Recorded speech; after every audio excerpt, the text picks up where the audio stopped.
Assalamualaikum warahmatullahi wabarakatuh. Apa kabar anak soleh-solehah? Semoga kita semua dalam keadaan sehat, bahagia, dan selalu dalam lindungan Allah Subhanahu wa Ta'ala. Sebelum kita memulai pembelajaran kita pada hari ini, marilah kita bersama-sama membaca doa agar pembelajaran kita pada hari ini mendapatkan ilmu yang bermanfaat dunia dan akhirat. Bismillahirrahmanirrahim. Raditu billahi rabba wa bil islami dina wa bi muhammadin nabiyyan wa rasula rabbi zidni ilma warzuqni fahma amin. Adapun kompetisi dasar pada hari ini adalah 1.12 meyakini kebenaran kisah Nabi Syuaib alaihi salam. 2.12 menunjukkan sikap jujur sebagai implementasi pemahaman kisah keteladanan Nabi Syuaib alaihi salam. 3.12 memahami kisah keteladanan Nabi Syuaib alaihi salam. 4.12 menceritakan kisah keteladanan Nabi Syuaib alaihi salam. Adapun tujuan pembelajaran kita pada hari ini adalah peserta didik melalui pembelajaran model problem based learning dengan metode diskusi dan tanya jawab mampu. Yang pertama, mengimani kebenaran kisah Nabi Syuaib alaihi salam. Yang kedua, terbiasa pemaaf sebagai implementasi dari pemahaman kisah keteladanan Nabi Syuaib alaihi salam.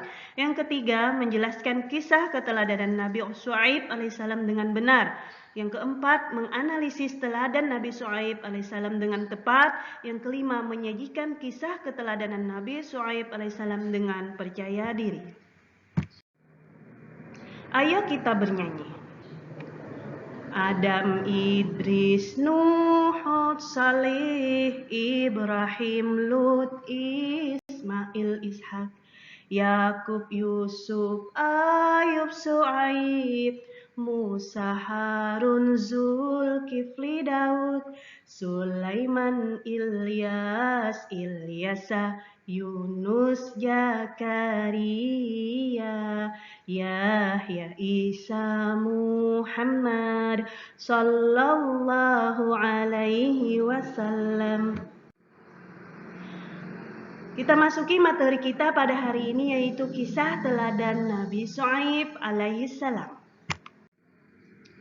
Nabi Syuaib berasal dari suku Madian.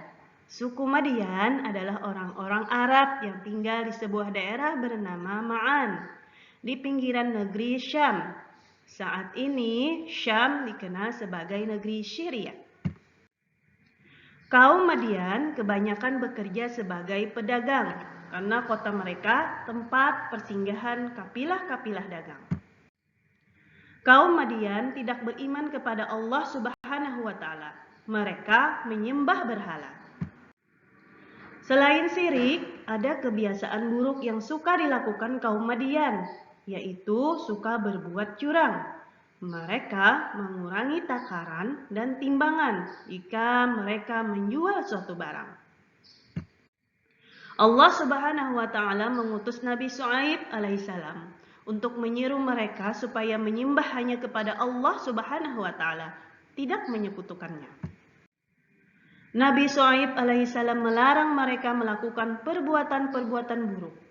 Nabi Syuaib alaihissalam mengajak orang-orang Madian untuk berbuat adil dan jujur dalam berjual beli. Di dalam Al-Quran surah Hud ayat 85 dijelaskan bahwa Nabi Syuaib alaihissalam berkata kepada kaum Madian, "Wahai kaumku, penuhilah takaran dan timbangan dengan adil, dan janganlah kamu membuat kejahatan di bumi dengan berbuat kerusakan." Nabi Syuaib alaihissalam mengingatkan kaumnya pada kenikmatan yang mereka dapatkan agar mereka bersyukur. Kaum Nabi Syuaib alaihissalam tetap tidak mau mengikuti ajakannya, bahkan mereka mengejeknya. "Wahai Syuaib, kami tidak banyak mengerti tentang apa yang engkau katakan itu. Sedangkan kenyataannya, kami memandang engkau seseorang yang lemah di antara kami. Kalau tidak karena keluargamu, tentu kami telah menganiaya engkau. Sedang engkau pun bukan seseorang yang berpengaruh di lingkungan kami. Lalu Nabi Syuaib berkata, "Wahai kaumku, berbuatlah menurut kemampuanmu. Sesungguhnya aku pun berbuat pula.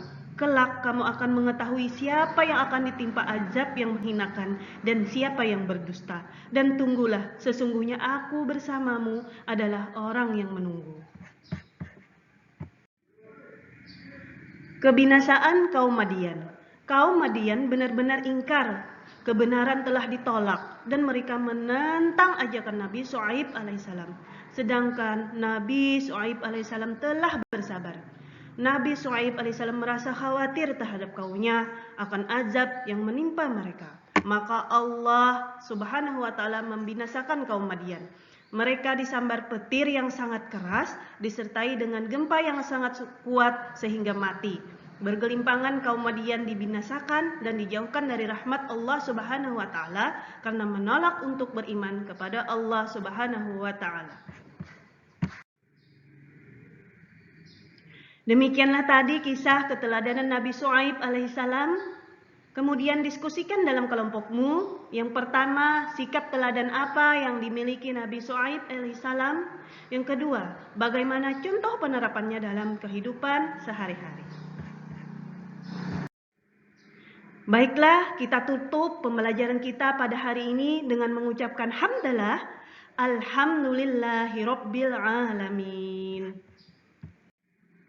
Wassalamualaikum warahmatullahi wabarakatuh.